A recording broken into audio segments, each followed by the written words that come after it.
have a very special guest today on Now Departing Ordinary. So why don't you go ahead and introduce yourself and tell the audience a little bit about you.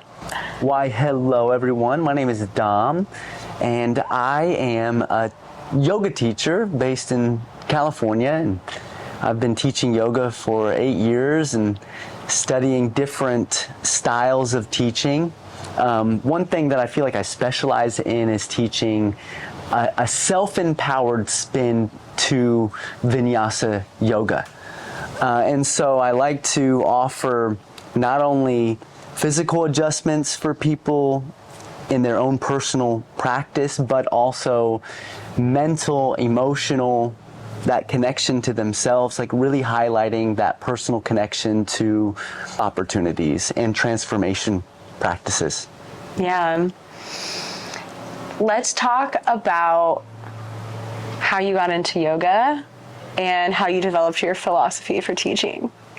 All right. Well, it's been such a magical journey. I feel like there was a moment in my life 10 years ago. There was a moment in my life where I felt lost. I felt like I wanted something more, and I felt like life was getting the best of me. My body was aching. I was actually doing construction in Austin, Texas, California. Setting doors and windows professionally. I rocked at it, but it's very hard work, and my heart wasn't in it. And so I felt a little bit lost with that. And I knew about yoga from the P90X. I don't know if you recognize that. The very commercial yoga, power yoga to the max. And then I had a girlfriend bring me to a class, just like 1 or 2 classes in Austin. And I was like, there's something to this. I hadn't figured it out yet. And then we parted ways. So that relationship broke apart. And I was in this place of feeling lost. And I was like, I'm going to go to a yoga class. And so there was a studio in Austin, Texas that was hot yoga. It was very powerful classes. And I really felt inspired. I decided to do 30 days straight of heated power yoga. And along with that, doing a 15-minute meditation each day. Okay. And it was specific. It was a candlelit meditation. So I would look at this candle and I would focus on the candle. And it was really beautiful. I learned in that 30-day practice, I learned so much about myself. And I was able to see and feel how I could shift my mindset in life. I began to see the bigger picture of more of a heart-focused lifestyle. And around that time, I started doing acro yoga as well, which is perfect for the heart-opened lifestyle.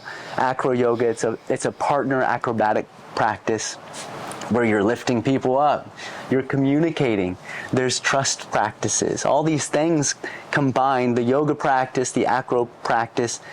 I was on fire. I was excited. And then sure enough, I quit my job on the fly. It was actually not a super peaceful. I just dropped out and was like, I can't do this anymore. Wow. And around that time, I had decided to do a bicycle tour. So riding my bicycle from Austin, Texas to California, or originally it was to Portland, Oregon. And I was going to take like a month or 2 to do this ride. And prepping for that ride, I was so set on doing it. And I feel like most of the big choices that I've made in life were inspired by a friend or a band. I was in a band that was pulling me in a certain direction. Well, this was personal. Yeah. I planned on doing this entire ride by myself. And so I set off in August of 2013, heading through West Texas. And wow. I went up. In August. It was hot. It was hot. I had to. Let's not gloss over that fact. Yeah, it was a big ride. I was riding 70 to 110 miles a day. Wow. And my body was trying to get used to this cycling experience. It was hard. Wow. And I went north to Albuquerque. I stayed there. I did yoga. I got to Albuquerque and did yoga every day when I was there. I was there for 2 weeks. I went to Flagstaff, the Grand Canyon, went through a lot of those national parks right there. Zion. Yeah, it was fantastic. Wow. And cruised down to Vegas, and I was there. I was doing yoga in Las Vegas as well. It was just such an adventure. At that point, when I was in Vegas, the weather had turned on the West Coast, and Yosemite Valley was closed. Okay. And so I was directed south pretty much, and I met another bicyclist in Las Vegas, and him and we rode south to San Diego together through Death Valley. And I mean, it was like the hottest part of the year. Yeah, well, no, at that time it had been a month or so. A month had passed. And so it was actually cool at night, hot during the day. Yeah. Landed in LA. Landed in LA first, stayed there for a week, and fell in love with the scene. Mm-hmm. With the acro yoga at the beach, the yoga, and I was just cruising. Went down to San Diego, stayed in San Diego, which I'm here now. Stayed there for a week and met the acro community and did some yoga, and then went and biked out to Joshua Tree National Park. Wow. Which was like a 3-day ride from San Diego. I was meeting a friend to go rock climbing. Okay. And I landed at this beautiful space out there, and the landowner came home after a weekend of being away, and she saw me with my bike, and she's like, "Where are you going?" And I'm like, at this point, I don't know where I'm going.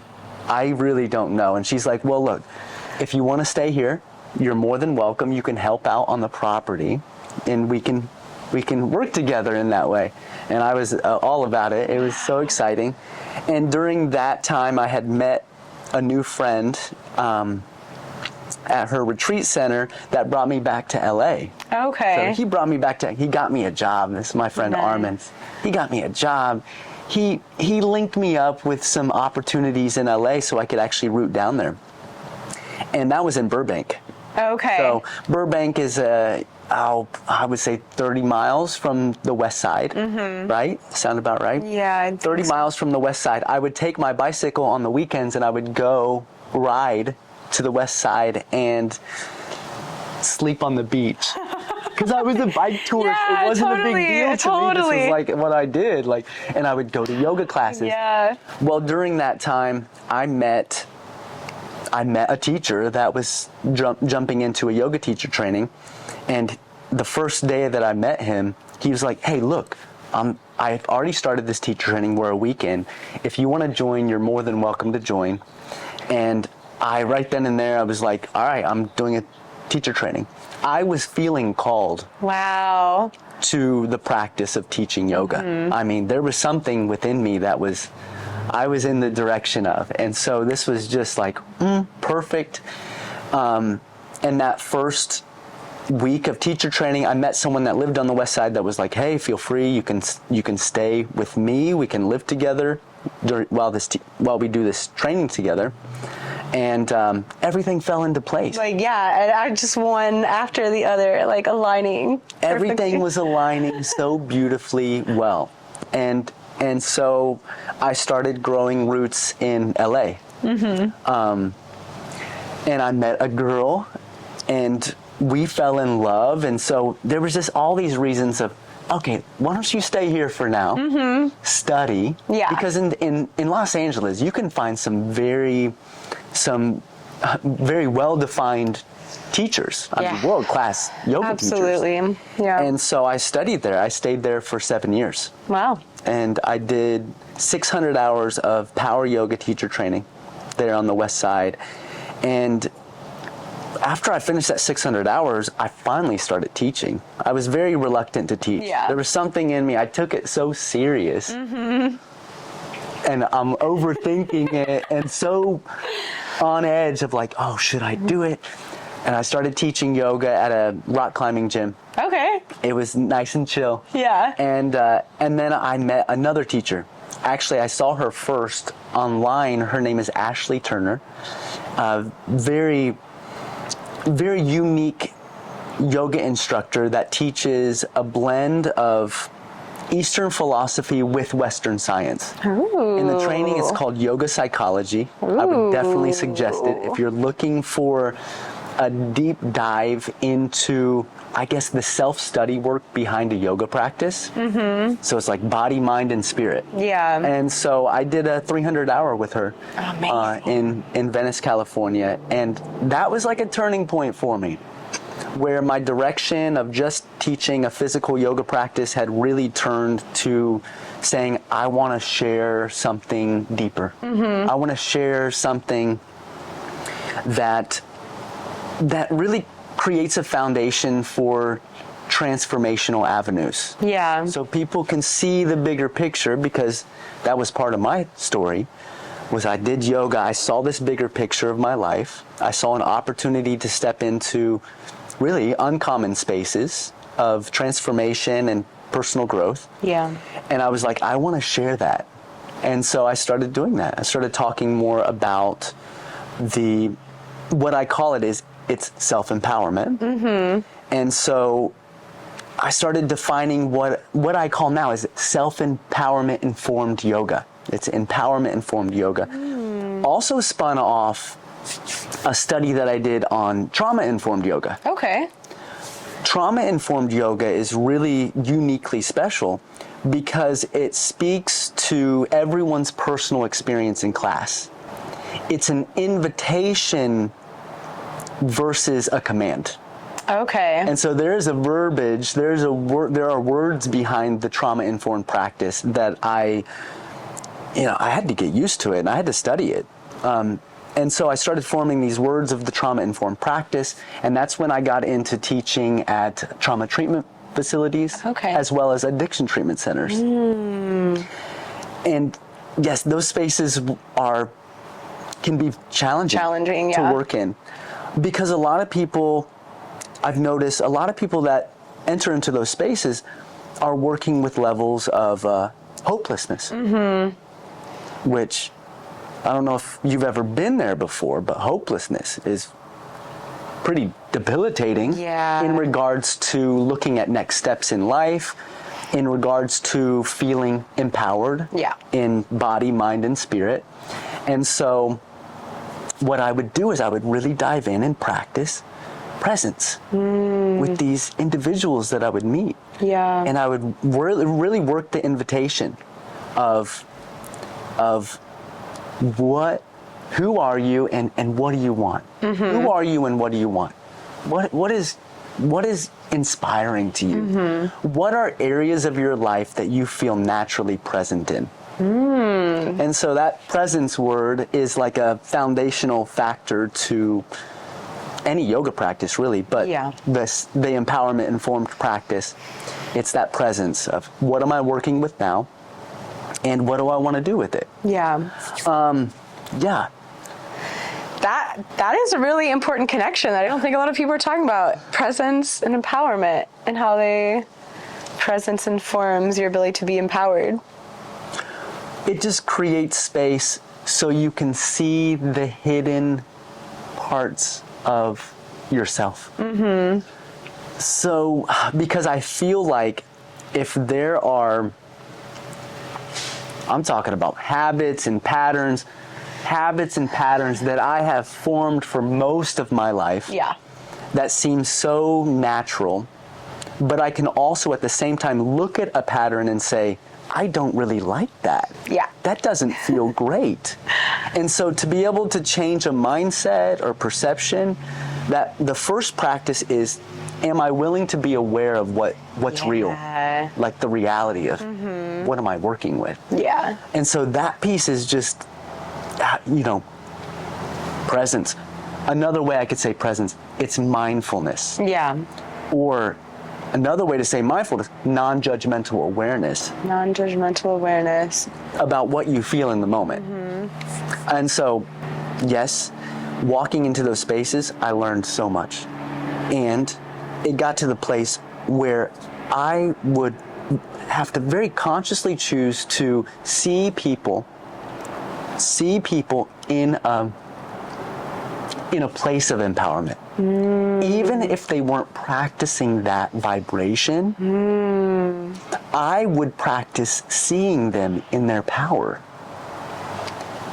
How were you able to do that? How did you get to a point where you were able to observe that and view someone that way? Okay, well, thank you for asking, because this is a part of my story as well. When I was young, growing up, I was in the substance world. I was wrapped in addiction, and also I got in trouble with the law a lot when I was young. Okay. I got in trouble with the law a lot. I was causing trouble, and I was in juvenile for 109 days as a teenager, and house arrest for a long time. During that time of my life, I formed this nasty practice of self-hate. I'm telling you, and I know here, when I say this, I know I'm not alone on this stuff. No. I know I'm not alone on the self-destructive mindsets. Yep. And a lot of those self-destructive mindsets are so under the surface that friends, family, people can't even see it, but it's there. Yeah. And as I began to change and transform my personal mindset about myself, what I saw was the possibility of it. Oh, this can really happen. Someone can change the way that they see themselves in the mirror. Yeah. And so there was this hope within me of okay, I'm here now, but I can make changes. Yeah. And that hope is what I carried with me while teaching in those treatment facilities, in those treatment centers, where I was holding a level of hope for people that were dealing with hopelessness. And so that was such a big part of my transformational journey. Yeah. Was being able to love myself. Isn't that nice? Yeah. So before this, actually, we were talking about surfing and how I got a surf coach, and I was telling you how it kind of changed my life. Yes. I think this is actually very similar. Wow. I think that my surf coach believed in me to a level that I did not believe in myself. And the way that they coached me was empowering me to be able to see myself that way and do difficult things above a level that I perceived I was able to do it. Wow. Exactly. Absolutely. Yeah. That's the whole mindset. And you can spend that transformational journey on different areas of life. Thank you for sharing that. Yeah. I was curious about what that spark was for you with surfing. Yeah. I mean, I don't know. Surfing, I'm still kind of figuring it out, really. There's so much discipline that goes into it, and it doesn't come easily unless maybe you started when you were a child, but that was not my case. Yeah. And I think there is so much mental programming because there's so much happening while you're surfing, and so much you have to be aware of in your body and exterior. But it's not only that, it's being able to master your body in relationship to nature. And it's been so much work that I think I got to a point mentally where maybe I'm never going to do this. And then I invested in a coach who was no, I'm going to equip you with the things that you need to be able to get to the next level. It's not going to be easy, but this is how you can do it. And I was empowered to start doing things like mobility training, strength training, practicing yoga more regularly, and shortening my sessions to be able to do all those things so I could surf more effectively. Yeah. Beautiful. Yeah. That sounds really special. I love how everyone has their own little story around feeling empowered. Yeah. For me, yoga was an avenue that was really special for me. Surfing, absolutely. I've heard other stories around surfing in particular. Yeah. And I love how you spun it as in you were out in nature. There was this connection to nature and something pulling you into that. You were interested in it, obviously.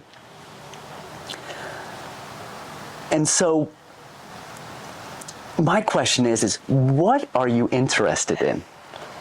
What do you feel pulled towards?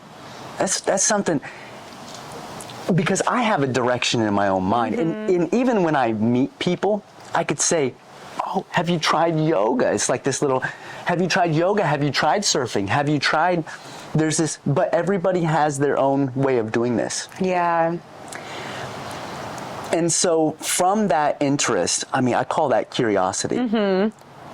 If I'm passive with curiosity, then I could just look at myself and just say, I'm not a very creative person. I don't think outside the box. Yeah. This is me.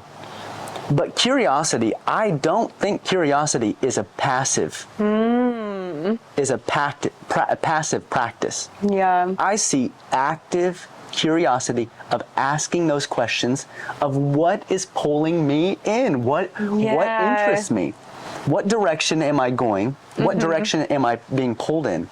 One of my teachers, Michael Beckwith, he talks at Agape International in LA. I don't know if you've heard of it. He says this: pain pushes until spirit pulls. Or pain pushes until passion pulls. Passion is that spark within you where it doesn't feel like a push to do something that you love. You feel drawn, you feel pulled into it. Yeah. Well, passion is really special in the individual practice of self-growth. That's for self. Passion is for self. Yeah. And then from passion, when you see and feel what works for you, when you see and feel mindsets begin to shift and change, and you feel your practice of self-empowerment light up, then it turns into purpose. Passion is for self, purpose is for other. Wow. Purpose is where I take my own story of life and I begin to share it with the world, knowing that everybody has their own story. Yeah. And that some people might really relate. Yeah. Really relate to where I'm coming from. And they might say, hey, wait a second, that sounds familiar. Oh wait, if Dom did it, or if Beth did it, wait a second, maybe there's something in here for me. And then that's where the curiosity starts sparking, and that's the individual expression of passion, and then that passion, it turns into that purpose work of what do I want to share? Yeah. What's my gift to the world? And there's like that wholeness in life that comes from that purpose work, where you start looking beyond self and you see this beautiful connection to everything and everyone around you. It can be tricky in the day-to-day stuff and the mental energy. I mean, the thought world is very heavy at times. I'll speak in personal experience. And then being able to soften that through the practice of focus and intention, being intentional with the direction that I'm going, then the purpose stuff begins to flow. And that's, for me, what I'm doing now. It feels very purposeful. And I feel excited about sharing what I'm sharing with the self-empowered yoga style that I teach. How did you know that you... Well, I guess I was going to ask, how did you know that you'd found your purpose? But I don't think that's actually the right question. How did you arrive at feeling like this purpose that you are currently working with is what you wanted to lean into? Because it was easy. Okay. Because, no, not just because it was easy, because there were a lot of barriers to entry for me. I could just see, it goes back to that presence. I could see my feeling of presence light up in those spaces. Yeah. I could see my willingness to learn from each experience. It was present. It never has felt mundane. Yeah. To me. Not to say that it won't and can't at some points, but it feels like there's been this continual evolution of different branches to my tree. The yoga stuff, it brought to life this beautiful new nurturing to my tree of life. And even now, and throughout the 10 years that I've been doing yoga, and I can feel these little branches sprig off from that original branch, where I'm like, oh yes, here's a different direction, or here's another avenue in which I share the same passion and purpose work that I'm already doing. It's just a little different spin on it. Yeah. If you could foresee the future, where do you think this avenue that you're currently working with will take you? Yeah, that's a great question. I mean, I see myself, I'm definitely really connected to teaching yoga, teaching self-empowerment. I'm feeling inspired to talk more about my story in life. So experiences like this, Yeah. Beth, thank you Very for welcome. connecting on this. I mean, sharing my story and talking and doing public speaking work. Okay. But also creating experiences or spaces where people can dive into a lengthened, deeper experience of something unfamiliar. Okay. Like a retreat space. Okay. And so in the last few years, I've been teaching more yoga retreats and teaching an acro yoga retreat. This will be my third year teaching an acro retreat with my good friend Tarzan. Yeah. Modern Tarzan. He's a good friend, and we've created this retreat. It's all, from the acro practice, it's based on play. Yeah. But this is the first year that we are saying that it's a transformational movement retreat. Okay. Because there are qualities of self-study that are interwoven into the week-long immersion. Okay. And so it's not just getting together and doing a physical practice, though I see so many benefits in that, but it's also creating these spaces where we all get to ask the question of, who am I? What brings me to life? What feels fun? Yeah. And is there anything here underneath the surface that I'm running from? Is there any sort of subconscious belief systems, habits, patterns that are not actually serving my passion and my purpose in this world? And so it's taking a look under the hood of the car, and you're like, okay, well, actually, there's an oil leak here. And you're clearing that energy in certain ways. You're clearing that energy, and you're being able to see beyond it. How many of these have you done so far? Oh, I think this year, I have 2 this year planned so far. That'll be 9 Okay. total that I've been a part of. And it feels every time, because I'm a teacher, as I'm sharing these retreats, I mean, I'm a teacher, but I'm also a student. That's what I actually meant to say. I'm a student. I'm learning from each experience. Yeah. I love to create a fun, interactive space. I love watching people laugh and have a good time. But I also love to invite that curiosity. And so every time that I go in and teach, I really try and be that one where I'm like, okay, well, what can I do or say? What can I invite? What questions can I ask that piques the interest of curiosity in the space?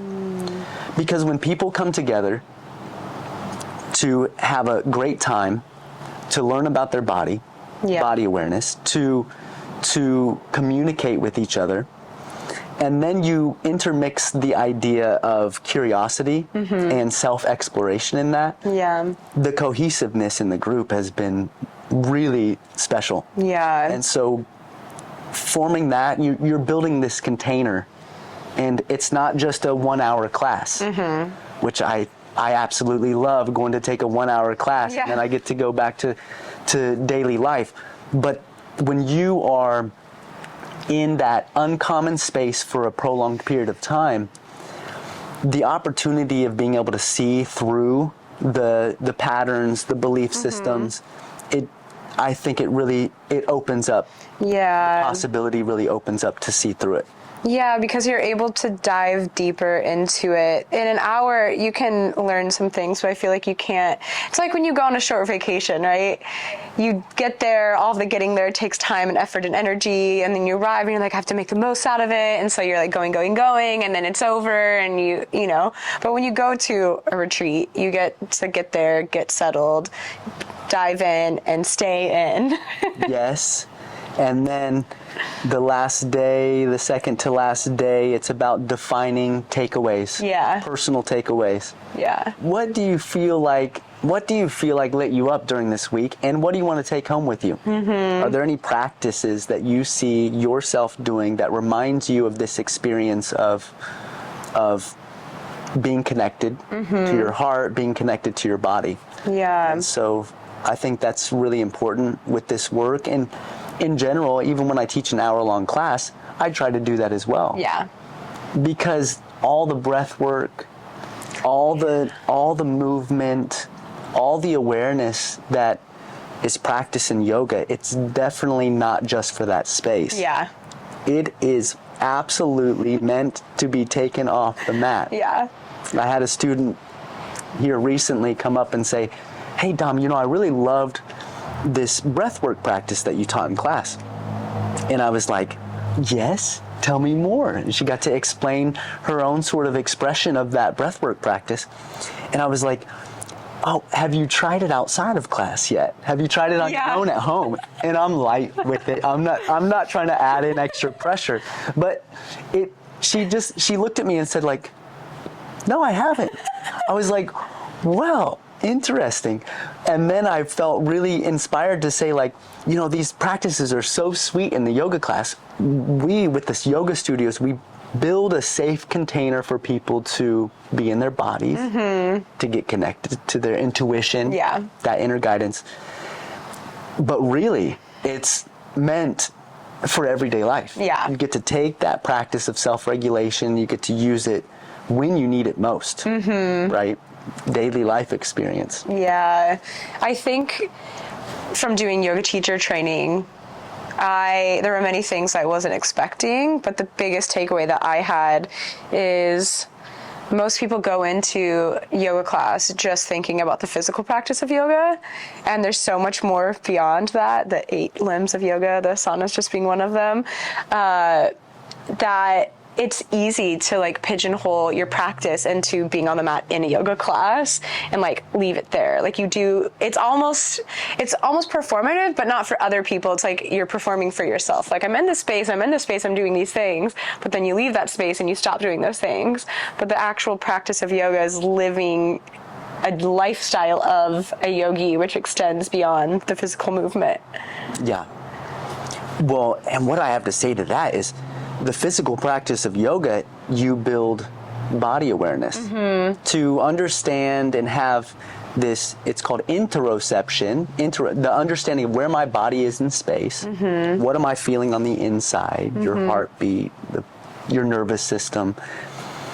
And that practice is I'll speak personal, was a beautiful entryway into understanding my emotional self. Because when I was a teenager, here I am, Midwest America, young dude trying to flow, I was very rigid with my emotions. Yeah.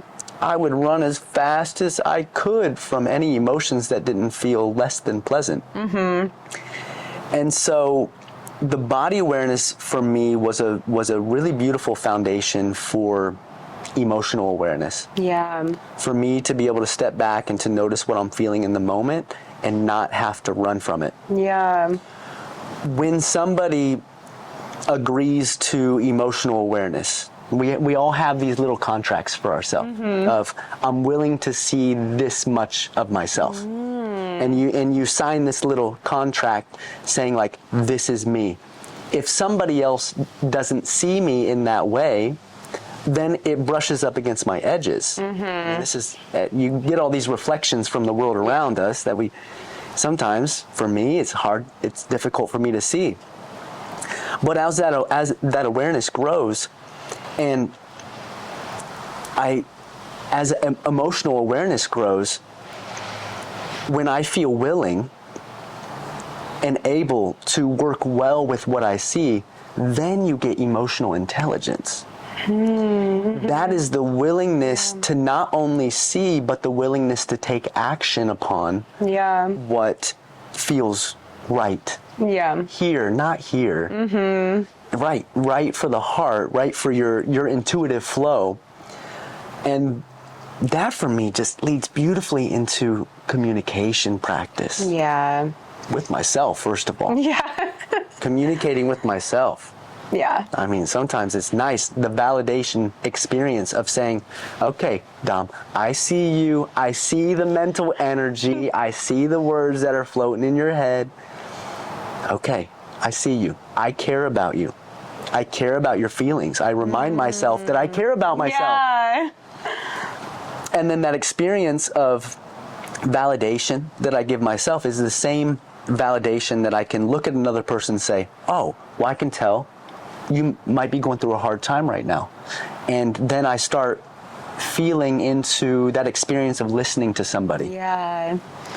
I think that is important to be able to validate your own experience, because otherwise it is hard to experience others, because you almost like feel like you don't have enough space, so you can't possibly give someone else space. Absolutely. I agree with that for sure.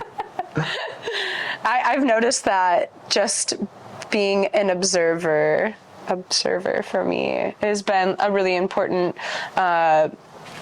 stepping stone into being a better communicator, because I am able to detach the outcomes better that way, just acting as an observer. Yes, I love that. Giving myself the space to take full responsibility for my own feelings. This was big. I mean, from this point in my life, looking back to where I was as a child into my teenage years, I wanted to point outside of for every harsh feeling that I had, I wanted to point outside of myself and say, you did this, so I feel this. In all the different directions. Yeah. And so realizing that through that awareness and that emotional intelligence, I realized that I want to take full responsibility for what I feel. Yeah. And when that experience happens and I have a desire to take responsibility for what I feel, then I have a desire to create a space where everybody can also take responsibility for what they feel. This is inner freedom. Yeah. And a lot of this stuff that I'm talking about, I've learned from Nonviolent Communication, the book. Yeah. NVC, this book. And then I started doing deeper studies into nonviolent communication. When I know and I feel that deep down, everybody wants to take responsibility for what they're feeling. At that point, I don't need to take it on. Yeah. I don't need to take on. Even if I am an instigator in someone's pain, I know that when I'm listening to them express their pain, that I can listen from the point of being aware of what they're going through, but not tying myself to it yet. Okay. When it comes time for someone to really say, oh yes, this really does hurt, and that person feels fully validated, at that point, then I can start saying, hey, this is where I think I could probably do better. Yeah. I understand that I was a part of this, and I care about your feelings. And so I could talk about communication all day because I'm studying it and I'm really looking into it. But that grounded practice of body awareness, it led to those deeper levels of emotional awareness and emotional intelligence. Of course, I'm still learning today. Yeah. I mean, when you stop learning, it's when you pretty much die, so I don't think you really ever want to stop. Yes. And what I'm getting from that now, what I'm sinking into now, is understanding the difference between my intuition and my old habits and patterns.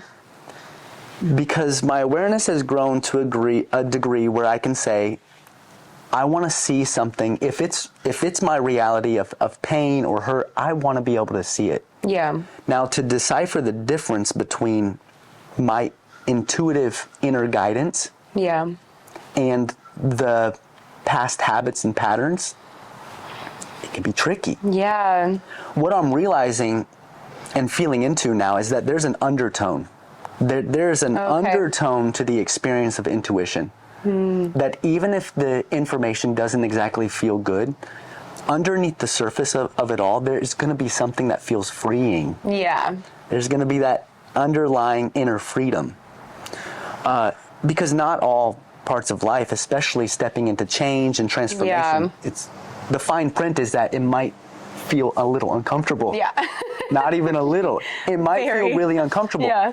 But the undertone underneath it all is going to also feel freeing. What I'm trying to extend myself to these days is I want to be able to feel the undertone of what I'm receiving as messages, which direction I'm going. There's those little messages of intuition. Yeah. And there's those little messages that speak to all the habits and patterns that I formed in the past. I want to go a little further underneath the surface. I want to feel the undertone of what really feels right to me. Is there anything that I'm running from? Is there anything that I'm hiding from here? Yeah. And that way I can very wisely choose that intuitive path. That path where I feel guided, where it's inner freedom. Have you experienced many times where it's been challenging to decipher between the two? Oh, wow. I'm so glad we're talking about this. Because I've had an experience here in the last couple weeks. Okay. Yeah, and I would love to share it. Yeah, if you want to share, please do. There was this feeling, so I'm in a relationship now, and I love this girl. We've been together a year and a half, and it's magical. There were some edges there were some unspoken edges that I were feeling. And you know what they're called? Resentments. Ah, okay. And it wasn't a crazy big deal, I'll tell you. Like, those resentments are very tricky. Yeah. And if you don't catch them early, they can build. And I feel like it's even easier to hide them until they explode. Yeah. Well, there was something in me that was, in some way, shape, or form, pulling away from the relationship. Okay. Pulling away from the connection. And in that pulling away, in my mind, I was seeing that as an intuitive feeling of moving away from this person. And I really had to feel into that because it didn't feel good. It didn't feel freeing either. Okay. And I was really questioning that feeling of like wanting to pull away. Because part of me was saying like, my thinking mind was saying like, oh yeah, you're just naturally pulling away. But then my heart was saying like, no, there's something more here. And we had gotten to this point where a conversation had opened of like let's talk, let's check in on our relationship, and let's really communicate what we're feeling. And the whole day before this conversation that her and I had, a whole day had went by, and I was all tangled up and thinking like, how is this conversation going to go? I have no idea. And I was feeling those, what I thought was intuitive feelings of pulling away. Well, 5 minutes before the conversation, I get to her house and I'm standing there pacing around. Luckily, she wasn't there yet. And I'm still processing, trying to feel. And just like 2 or so minutes before she walked in the door, there was this intuition that hit me like so clearly of, Dom, you have unexpressed resentments that you haven't talked about. Yeah. Tell her.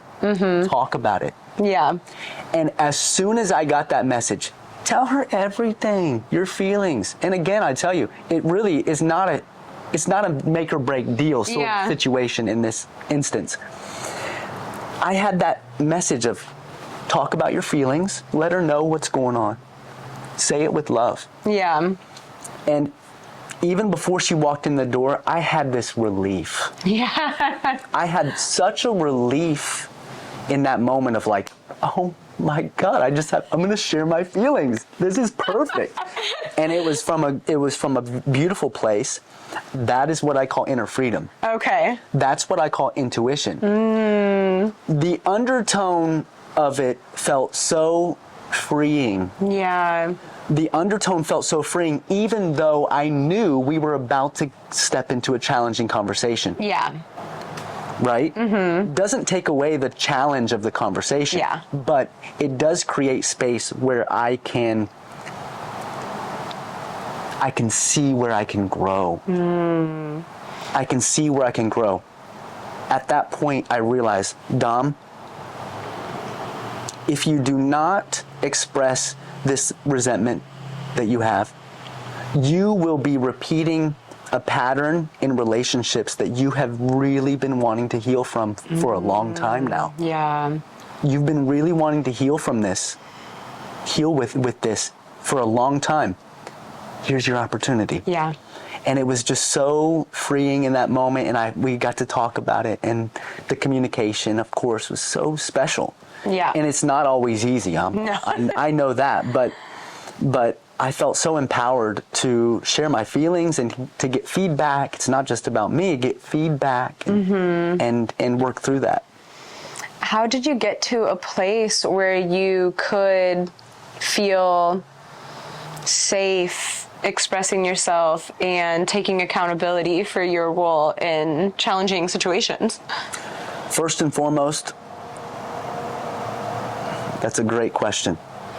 Taking responsibility for my feelings. To know that she's not responsible for my feelings. Okay. And to understand that there is a level of capacity a level of capacity of listening to the other that I can extend myself to. Okay. That it doesn't mean I'm dismissing my feelings. It means that my role of expressing changes to my role of listening. And when I'm listening, and I know that everyone has a desire deep down to take responsibility for their feelings, Yeah. then I can sit back and I can listen to someone's pain, and I can say, oh, I can tell that you're having a hard time with this, even if I'm a part of the story. That is a beautiful practice. To see someone's expression light up. Let's say I'm sharing some sort of feeling that I have, and say, hey, look, I have something I want to share. I've been thinking about it. Yeah.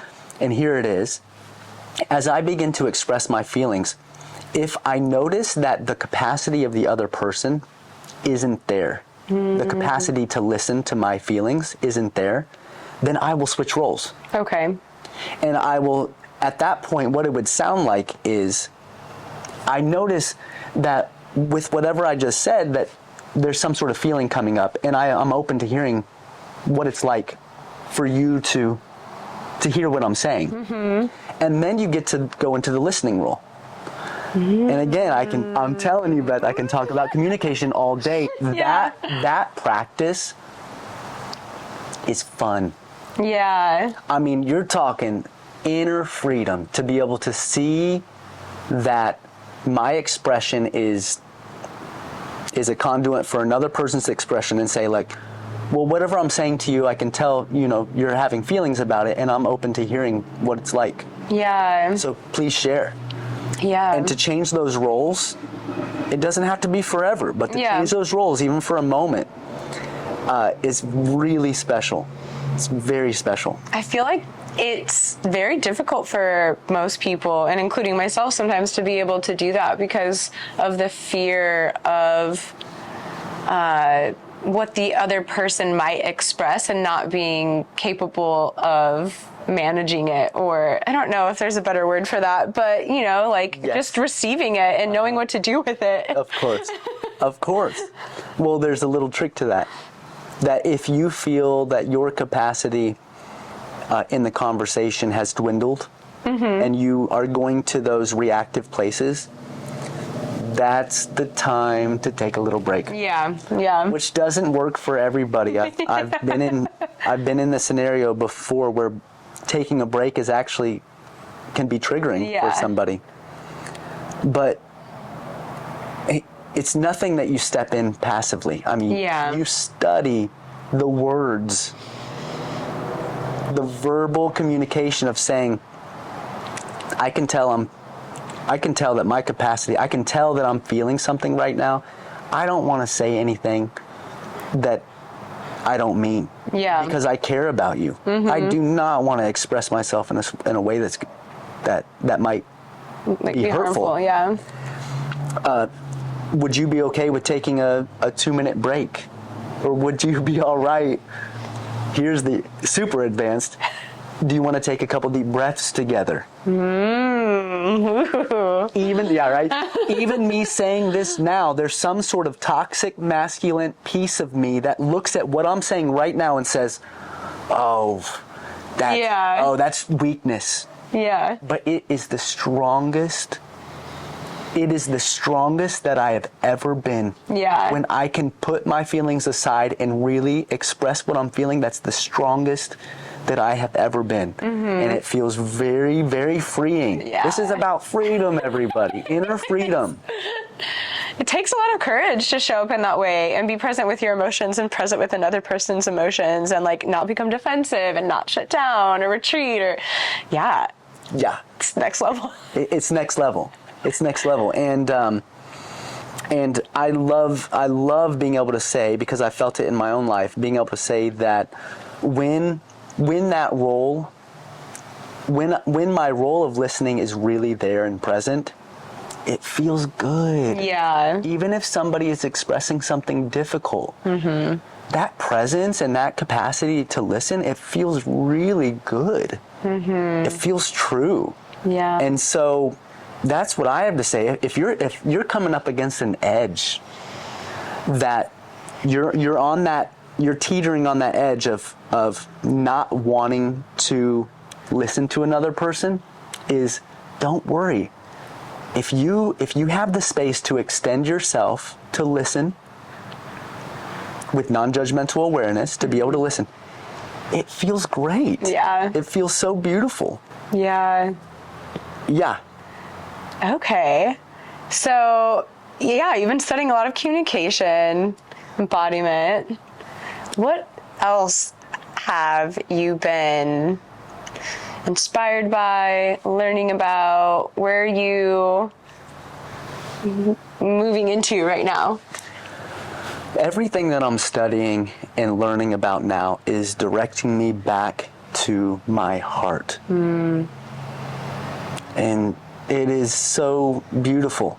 Mm-hmm. Because to be able to see the world from here versus here, it's very important. Mm-hmm. At least for me it is. Yeah. And it feels really good. Yeah. And so what I'm working on now is building these deeper layers of trust in myself. And also these deeper layers in really trust that I have this inner guidance system, that I have this natural honing device within my being that will direct me to the steps that feel best for my path. Yeah. Defining that and really stepping into that, it takes a lot of listening. And so meditation and focus practices. Yeah. To be able to soften the mental energy, soften it. To be able to be aware of it without getting tangled in it. Yeah. I think that process naturally leads you back to the heart. And that is really nice. Because when I'm in my heart, my judgments for myself are not there. My judgments for other people, my judgments for other people's success, when I'm in my heart, I can see the beauty in other people. Yeah. Even if they're not expressing it in the moment. Wow. That's powerful. Yeah, it's like that, what I was saying about the addiction treatment centers, where I was able to see hope and feel hope in people even when it wasn't being expressed. Yeah. That was a heartfulness. Yeah. It was coming from that mindfulness of being aware of what I'm feeling, but not getting tangled up in that immediate expression. Yeah. It's really special when I can be around people and not judge them. The reason why I say that's because I built a lot of my life Yeah. on the harsh judgment stuff. Totally. Nothing was ever good enough. I struggle with that now, the perfectionism and stuff. And so the pathway back in to the heart space, or that intuitive space, I can't be passive with it. Yeah. And I can't be passive with it, and that's where meditation plays a big role. If you've practiced meditation before and you have struggled with it and you feel like it's hard for you to drop into the meditation practice, try and be aware of any sort of expectations that you might have around what you think you should be feeling. Yeah.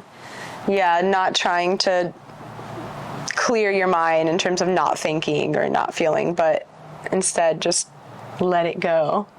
Yeah, that's the mind, I love the instruction of, imagine the thoughts, they're just clouds drifting by. And a lot of times I get hung up on these clouds drifting by, and I'm just like, but if you just let it flow, and believe me, this is a very simple version of talking about mental energy. Yeah.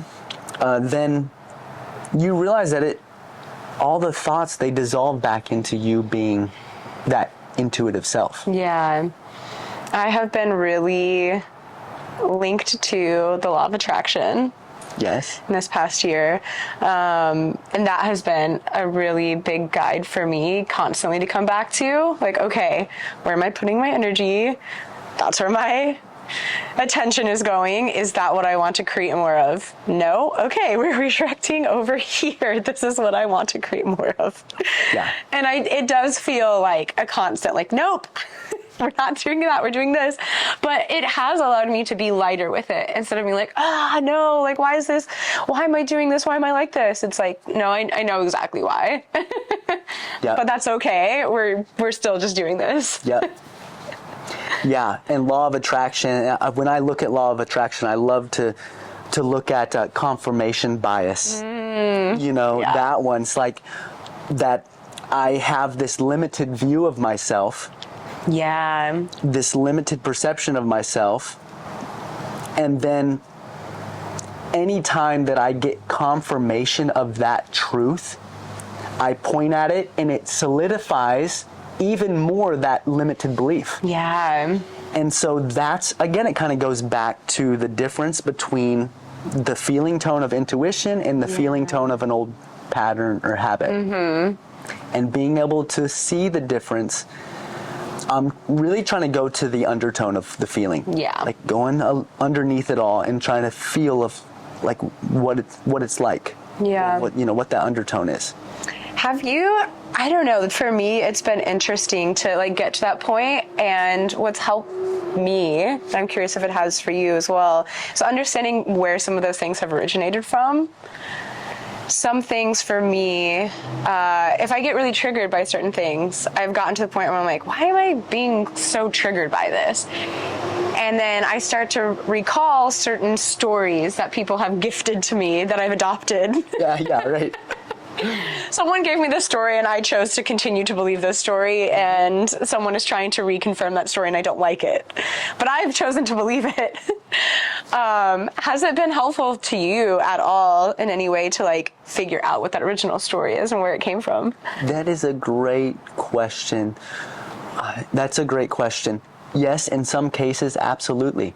I'm a very intellectual, a big part of my everything that I'm talking about now was built upon an intellectual studying of nervous system regulation. It was the universal science of the nervous system is so beautiful, and it all points me back to self-empowerment. Wow. And so I can begin the foundation of change from an intellectual place. This is called top down. Okay. Top down, where I can intellectually process some sort of event or triggering moment in my life, and I can see it, but that's not where it ends. Gotcha. Top down, you bring that experience of being able to see where the roots of it are. Really, it's a guess. Yeah. Yes. You guess, you have a best guess scenario of where the roots of it are, and then you embody the new, you embody the awareness Yeah. of. Okay. And that is where compassion gets to shine. Compassion, Yeah. where, and empathy and compassion, where you get to say, oh, I understand where you're coming from. Got you. I hear you. That must have really been very challenging for you. Yeah. And again, it's like you're going through you get these little signs along the pathway. Yeah. You get these little signs along the pathway of saying like, oh, this might be where this came from. Keep going that direction. And all the signs are pointing to more awareness. Yeah. More love. Yeah. More compassion. The signs just keep pointing you. Oh, yes, you may be right here. Perfect. You made it to this next step in the journey.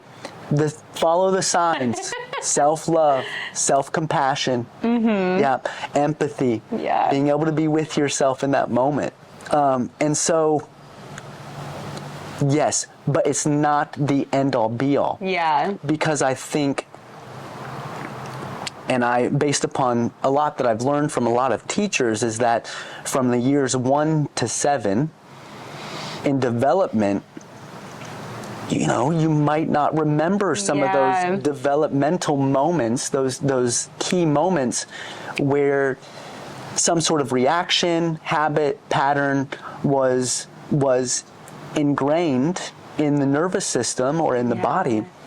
In yoga, they call it samskaras. Which samskaras, you have the word scar in there. Yeah. It's that indentation in the story of this is me. Yeah. And so being aware of it really is just turning on the light bulb. It's turning on the light in the dark room and saying like, oh, wait a second. Oh, I can see.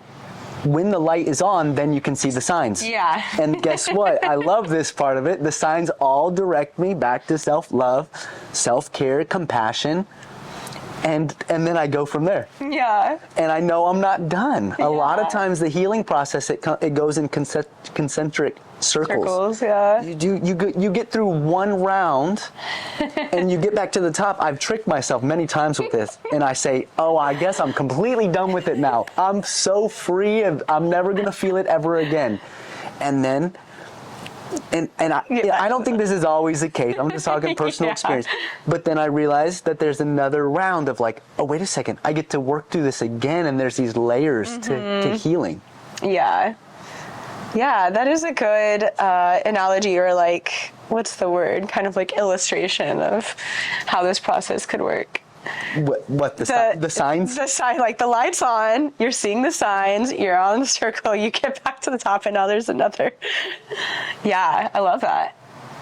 And if you turn on the light and it's not very bright, that's where I'd go back to that sort of the difference between intuition and the old patterns. If you can't really see the sign all that well, you have to listen very carefully to the undertone of the intuitive guidance. Yeah. Because the patterns, I'll speak personal experience, they've snuck back in at times when I'm least expecting it. And then I have to go back and I have to screw the light bulb in again. Yeah. And I have to look at the signs again and get that direction. Yeah. Yeah, I guess it's when you've done something over and over and over, those pathways are so reinforced. Picking the new thing is going to be the weaker path, even if you've strengthened it, until you kind of go through it enough times to where that path is the like groove is deeper than the original one, I suppose. Yeah. And this is where the universal nervous system science really points to self-empowerment, or at least points to compassion. Okay. Because you're right, that indentation in the nervous system, that pathway that's been formed, you're right, going the opposite direction or choosing something that is different than that, it's going to feel uncommon. Yeah. It's going to feel different. Yeah. In the nervous system, there is the building blocks of a neurological structure that represents change. Oh. There is a neurological structure where neurons begin to fire and wire together. Okay. And so you begin to build that new pathway of belief. You build that new pathway of seeing yourself in love. And, you build that new pathway. And then that structure begins to build.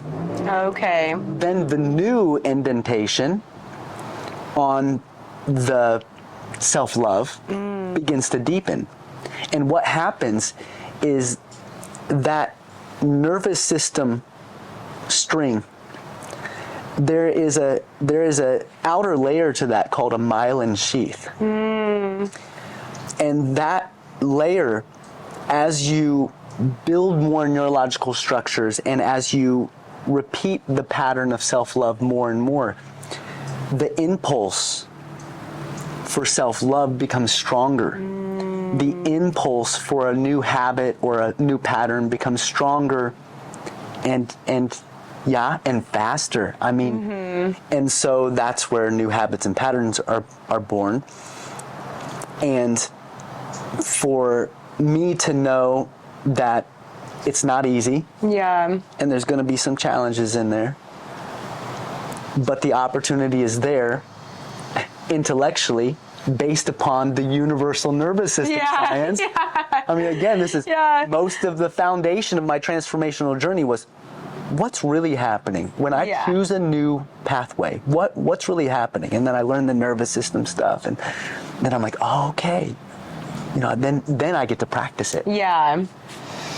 So if you had advice for someone who is at the beginning of their journey, all of this information is like completely new, maybe overwhelming, what advice would you have for someone who's just starting out that wants to change their life, that wants to become more empowered, that wants to be more present, take more self-responsibility, etc.? What advice would you give them? Patience, because when the transformation begins to take place and you're consciously choosing to take a new route, patience is there to allow the body to rise to the occasion of the new mind.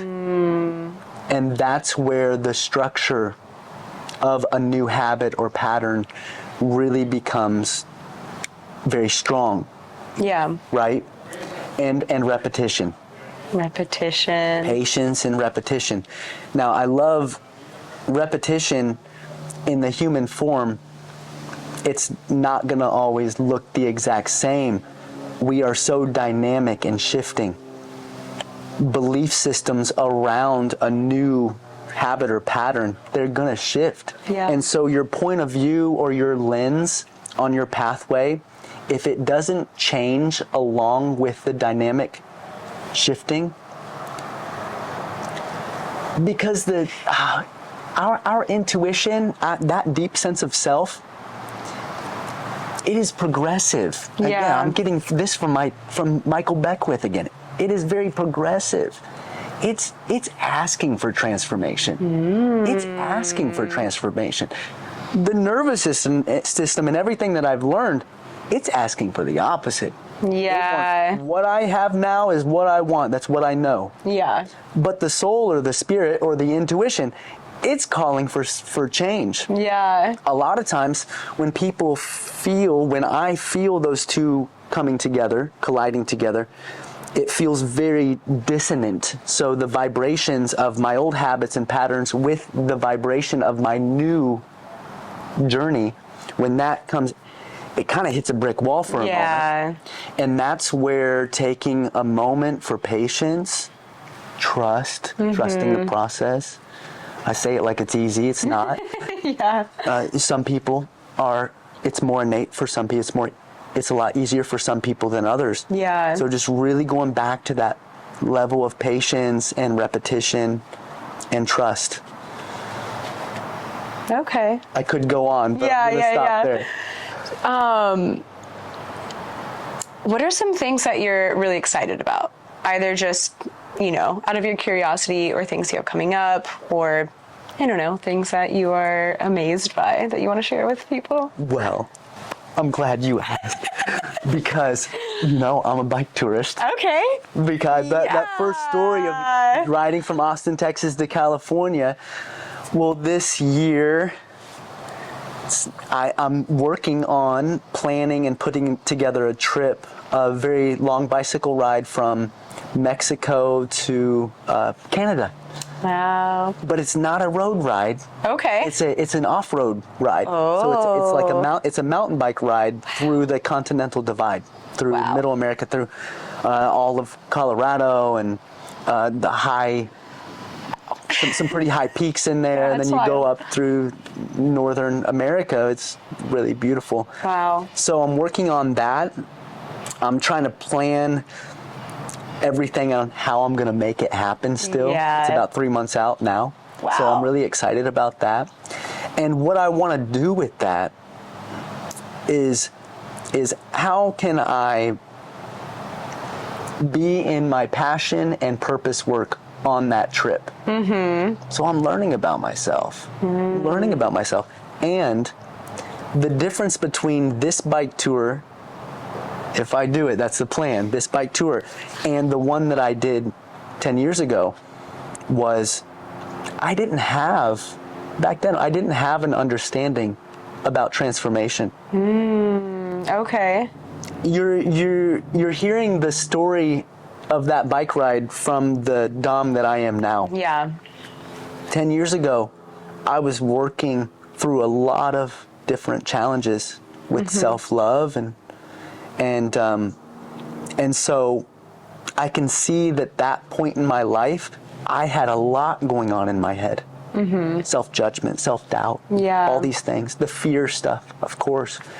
And so I'm trying to really bring what I've learned and what I've learned along my journey. I'm trying to bring that along with me on that bike ride, and then take the essence of what I learned on that bike ride and bring it back into what I'm teaching and sharing.